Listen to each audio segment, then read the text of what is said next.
Bunyog, bunyog, halikan na kasama ka. Bunyog, kapag buklod ay may pag-asa.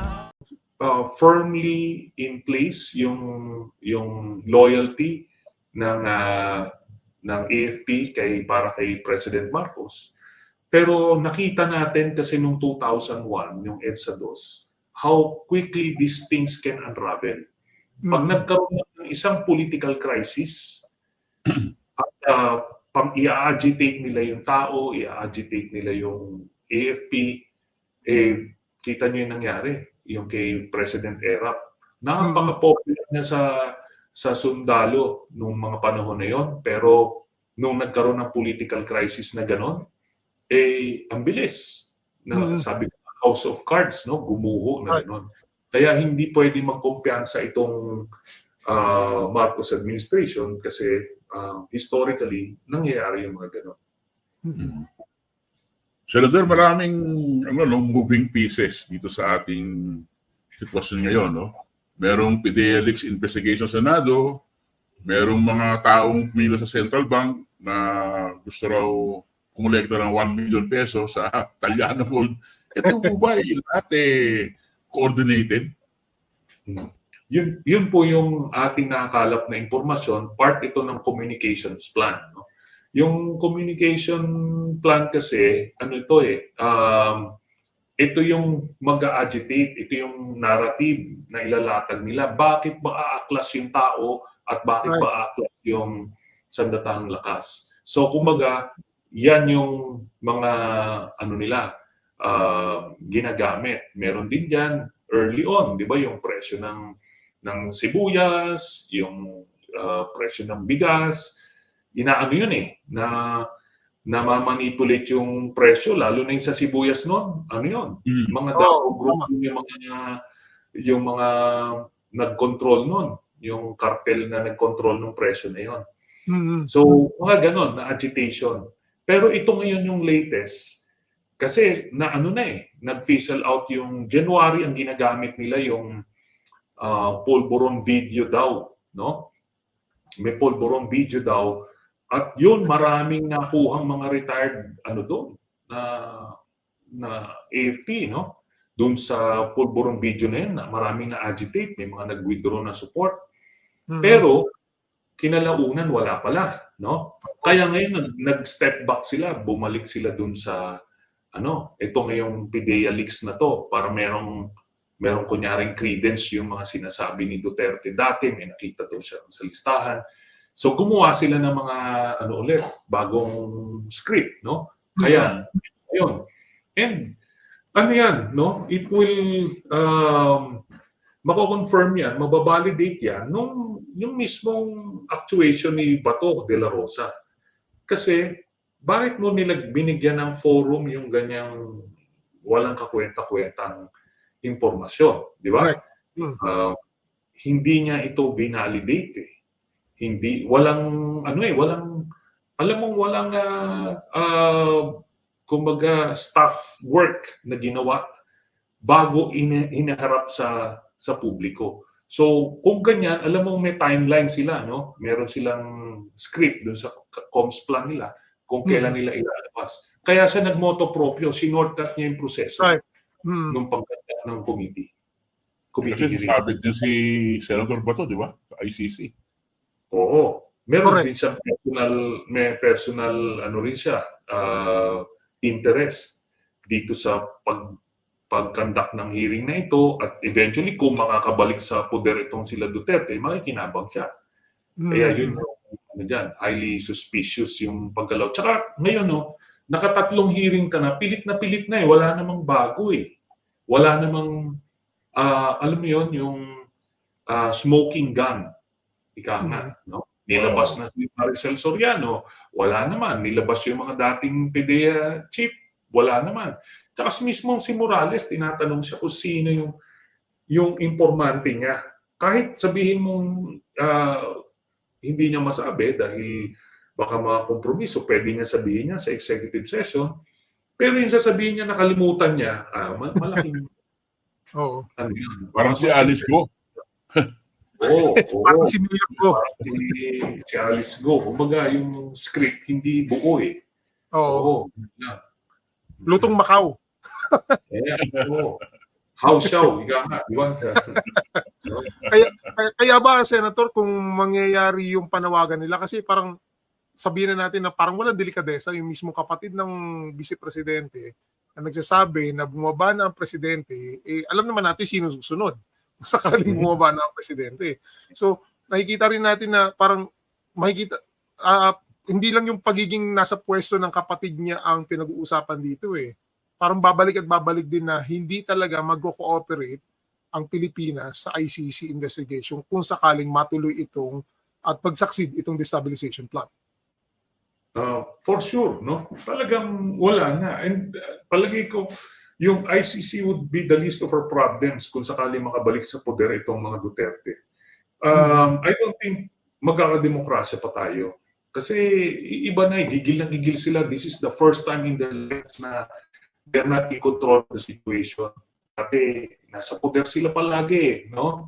Nung nasa lokal pa lang si Digong, kailangan lang niyang sumipsip sa national para protektado na siya.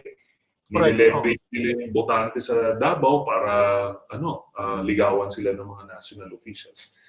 Pero wala na yun ngayon eh. Kaya kita mo, twisting in the wind siya. Biruin niyo yung mga nakaabang na hearing. Yung Human Rights Committee, yung tungkol sa EJK, tapos yung formally, iimbestigahan din. Right.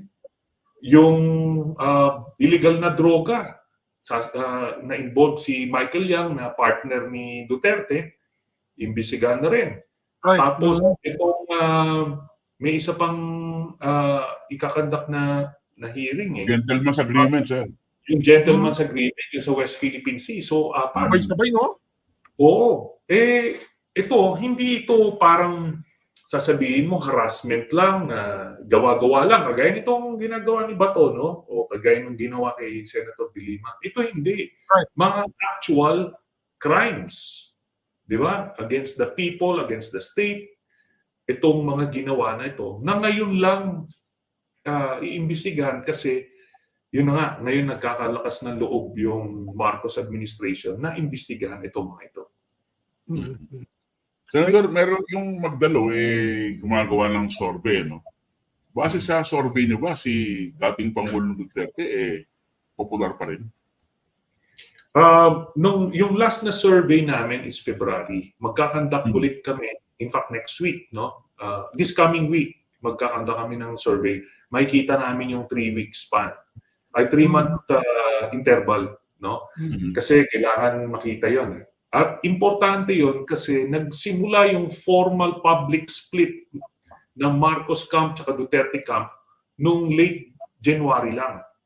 Dahil doon niya nagmumura-mura si Digong, no? After no, itong social media machinery nila na biak, no? Hindi naman na biak, kundi 80% or more than mga 80 to 90% ng social media nila dati ay napunta lang sa Marcos.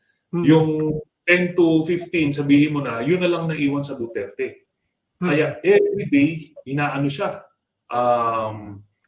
ine-expose itong mga ginawa nilang kalokohan. No? At doon pa lang natin makikita yung impact nun, ngayon lalabas na survey. Pero nung last na survey namin tungkol sa ICC, may tanong kasi kami doon, ano ang inyong pananaw sa nalalapit na pag-aresto kay Duterte ng ICC, no? Ang sang-ayon tumaas from 13.5% tumaas ng 18.5%, no? In a short span. Tapos yung hindi sang-ayon nag-steady lang at 33%. Karamihan nun Mindanao.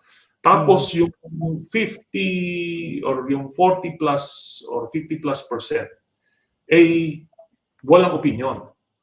Ibig sabihin nun, Tama. Okay lang sa kanila, arestuhin niya, hindi niyo arestuhin, wala kami pakialam. So we can construe that as basically tacit approval. Tipong wala kaming pakialam. So minority na lang yung ayaw ipa-aresto si Duterte. At very specific yung aming question. Hindi lang ito pabor ba kayo sa investigation or papasukin yung ICC or mag-rejoin tayo sa ICC? Kasi hindi pa pointed yon. Ito talagang pag-aresto. Mm-hmm. Ito isang ayon sa nalalapit na pag-aresto.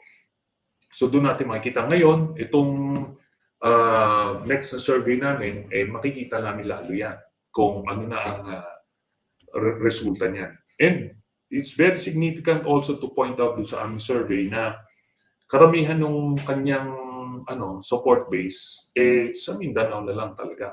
Na ano na siya, sa Metro Manila talagang drastically nag-decline Wala na. support. So pwedeng sabihin, Senador, na pati yung popularidad ni Sara Duterte bumabagsak na rin. Yes, doon din sa survey namin for 2028, bumagsak na talaga. Dikita na sila ni Senator Raffy Tulfo, no? Kaya makikita mo that was only a week after nung public war nila. After nung Davao Rally.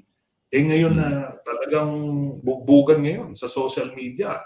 At recipient sila for the first time nung ng negative publicity. Senator, meron bang epekto?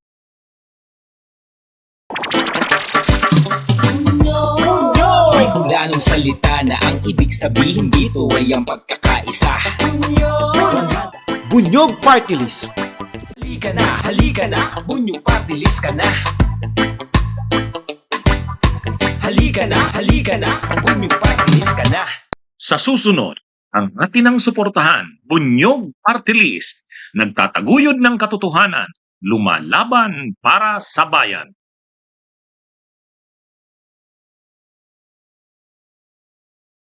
Bunyog, bunyog, halikan na kasama ka. Bunyog, kapag buklod ay may pag-asa. Luzon, Visayas, Mindanao, isa ang pananaw. Sa bagong Pilipinas ang bunyog isisigaw. Bunyog,